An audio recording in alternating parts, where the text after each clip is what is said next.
यो भन्दा अगाडिको भिडियोमा हामी समको सबै फर्मुलाको बारेमा डिस्कस गरिसकेका छौं। यदि तपाई त्यो भिडियो हेर्नु भएको छैन भने त्यो भिडियो पनि हेर्न सक्नुहुन्छ। च्यानलमा त्यो भिडियो पनि छ।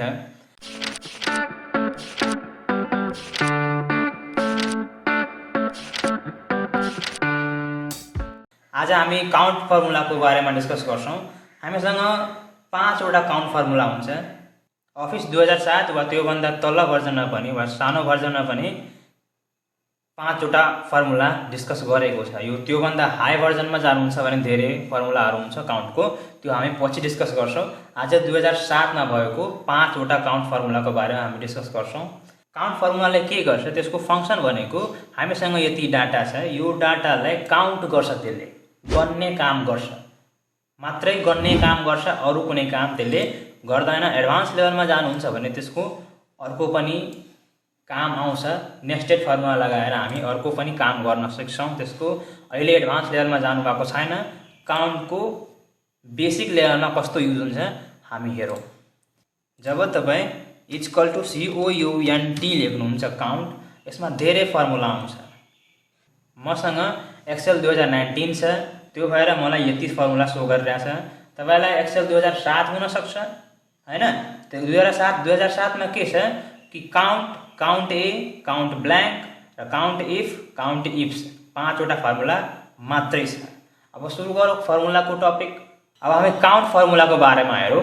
मैले यसलाई डिलिट गर्दिन्छु सबैलाई। फर्स्टमा हामी फर्मुला लगाउँछौं count equal to COUNT count. Count लगाए अनि यो सबै भ्यालुलाई सिलेक्सन गरे, इन्टर गरे। अब यसले 3 दियो। 3 किन दियो?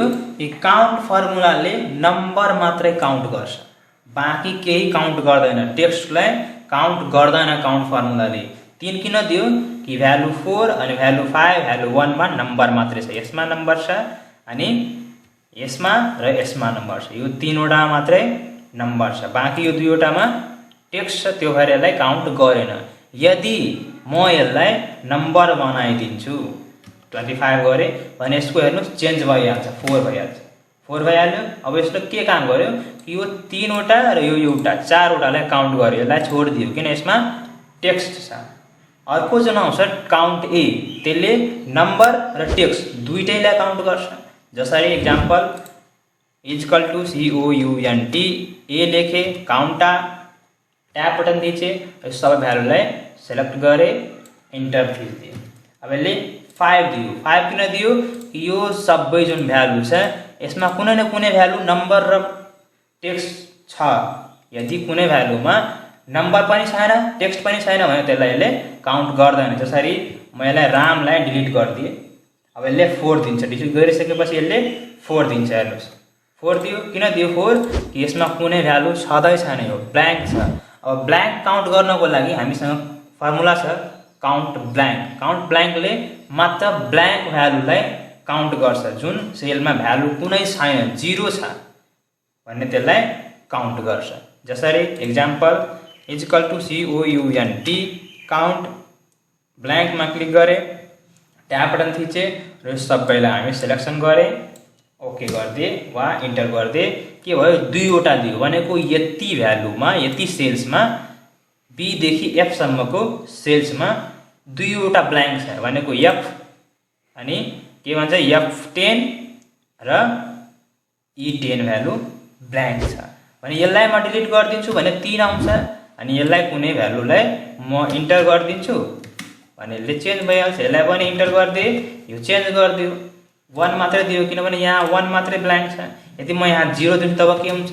0 दिन्छु भने यसमा 0 भइहाल्छ। किन कि यसमा फेरि एउटा भ्यालु छ नम्बर फर्मेटमा, पुरा कम्प्लिटली ब्ल्याङ्क हुन्छ भने त्यसले ब्ल्याङ्क काउन्ट गर्छ। यसमा कुनै भ्यालु इन्टर गरेको छ भने त्यसले काउन्ट गर्दैन। काउन्ट फर्मुलाकै अब 2 वटा फर्मुला बाँकी छ। एउटा छ CountIF र CountIFS। त्यसको लागि म अर्को टेबल बनाए, अर्को डाटा लिए, यसलाई कपी गरे यहाँ पेस्ट गरिदिए। यसमा लेखिदिए CountIF,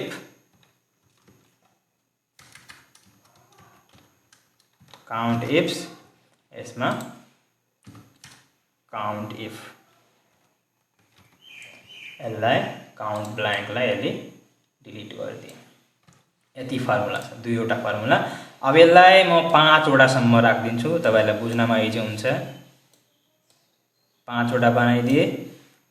यसलाई भने म यहाँसम्म ड्र्याग गरिदिन्छु, यो फर्मुलालाई डिलिट गरिदिन्छु।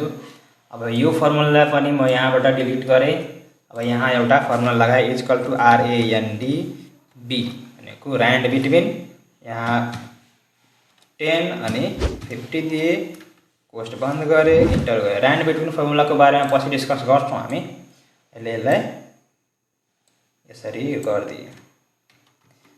ऱ्यान्ड बिट्विन फर्मुला यसरी सिम्पल हुन्छ कि यसले ऱ्यान्डम नम्बर दिन्छ, अटोमेटिक यसले नम्बर दिन्छ आफ्नो अनुसारले। यो नम्बर चेन्ज भइरहेको हुन्छ। यसरी यसमा कुनै सेलमा क्लिक गरेर डिलिट बटन थिच्नुहुन्छ भने यो ऱ्यान्डमली चेन्ज हुन्छ अटोमेटिक।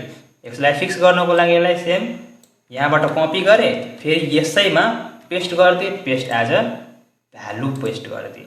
अब यहाँ म फर्मुला लगाउँछु कि काउन्ट इफ। काउन्ट इफ भनेको हुन्छ कि हामीसँग कुनै कन्डिसन छ, त्यस्तो केसमा हामी काउन्ट इफको कुरा गर्छौँ वा काउन्ट इफ लगाउँछौँ। यहाँ म रमेश दिइहालेँ हैन, अनि यहाँ यसलाई उषा गरिदिएँ।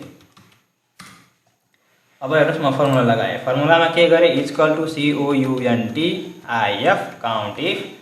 काउन्टिफ अनि क्राइटेरिया दिए। पहिला यसले भन्छ कि रेन्ज, रेन्ज भनेको कहाँ हाम्रो डाटा छ, डाटा यहाँ छ, कमा यसमा के खोज्न चाहनुहुन्छ म दिन्छु RAMESH।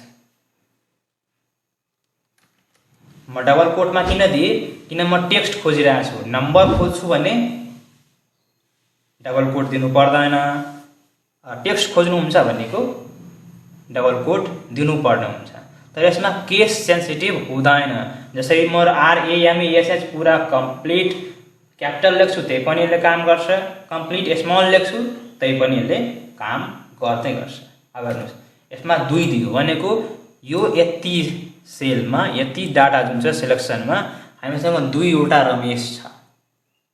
यदि म पिन्टु गरिदिन्छु यहाँ भने एउटै पिन्टु छ अनि यसले एउटै पिन्टु दिन्छ, PINTU पिन्टु, यसले एउटै दियो। अब मानिस केस सेन्सिटिभको कुरा गरेँ मैले। अब म के गर्छु, फेरि फर्मुला लगाउँछु COUNT काउन्ट I भनेको काउन्ट इफ, ट्याब बटन थिचेँ र यो सबै भ्यालुलाई सिलेक्सन गरेँ, कमा अब डबल कोटमा म लेखेँ USHA। म अहिले सबै क्यापिटलै लेखिरहेको थिएँ, अब फेरि के लेख्छु, पुरा स्मल लेख्छु त्यही पनि यसले काम गर्छ। अब हेर्नुहोस् उषा पनि 2 वटा छ, यहाँ छ उषा र यहाँ छ उषा। नेक्स्ट फर्मुला छ हाम्रो काउन्ट इफ। काउन्ट इफ भइसक्यो। अब काउन्ट इफ्स। काउन्ट इफमा जसरी एउटा कन्डिसन थियो, एउटा रेन्ज र एउटा क्राइटेरिया, त्यस्तै काउन्ट इफ्समा के हुन्छ कि नम्बर अफ रेन्ज हुन्छ र नम्बर अफ क्राइटेरिया हुन्छ। जसरी यसलाई म यसलाई कपी गरेँ, यसैलाई म एउटा यहाँ बनाइदिएँ अनि यसैलाई म भ्यालु 2 मा भ्यालु 3 मा चेन्जेस गरिदिएँ। रमेशमा यसलाई 22 गरिदिएँ अनि उषामा पनि उषामा त्यतिकै राख्न दिएँ। अब यसलाई डिलिट गरेर अब फर्मुला लगाउँछु कि इक्वल टु COUNTIFS भनेको काउन्ट इफ्स। अब यसले सोध्छ, पहिला सोध्छ यसले क्राइटेरियाको रेन्ज, कि फर्स्ट क्राइटेरियाको रेन्ज कहाँ छ। फर्स्ट क्राइटेरियाको रेन्ज यो छ। यसबाट के खोज्न चाहनुहुन्छ, यसबाट म रमेश खोज्छु, रमेश खोजे, कमा दिए। अब सेकेन्ड क्राइटेरिया यो छ। अब योबाट हामी 22 खोजे, 22 को लागि डबल कोट दिनु पर्दैन किन यसमा नम्बर फर्मेट छ, पोस्ट बन्द गरे। अब यसले के गर्छ कि पहिला यसले रमेश खोज्छ कि रमेश कतिवटा छ, त्यसपछि रमेश भेटाएपछि यसले भ्यालु 3 मा गएर त्यसको भ्यालु खोज्छ। यदि रमेशको भ्यालु 22 जहाँ जहाँ भेट्छ त्यसलाई यसले काउन्ट गरिदिन्छ, 22 भेट्दैन भने यसलाई काउन्ट गर्दैन। यदि रमेश छ त्यसको भ्यालु 22 छैन भने त्यसलाई काउन्ट गर्दैन। यदि रमेश छैन 22 भ्यालु छ त पनि त्यसले काउन्ट गर्दैन। यदि कुनै केसमा रमेश छ त्यसको भ्यालु पनि 22 छ त्यो केसमा यसले काउन्ट गर्छ। अब हेर्नुस् यहाँ गरे किन यस 2 दियो, 2 किन दियो कि यो रमेश 22 को छ अनि यो रमेश पनि 22 को छ। यदि मलाई यसमा 22 गर्नुको सट्टा 21 गरिदिन्छु म अनि यसलाई के गरिदियो 1 नै गरिदियो, किन यो क्राइटेरिया मात्रै यसले मिट गर्यो, यसले मिट गरेन, 22 अनि रमेश मिट गरेन।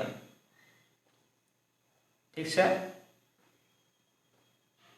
आज हामी फर्मुला ट्याबको जुन थियो काउन्ट फर्मुलाको सबै पढिसकेका छौँ 2007 को। बाँकी फर्मुला हामी नेक्स्ट भिडियोमा हेर्छौँ।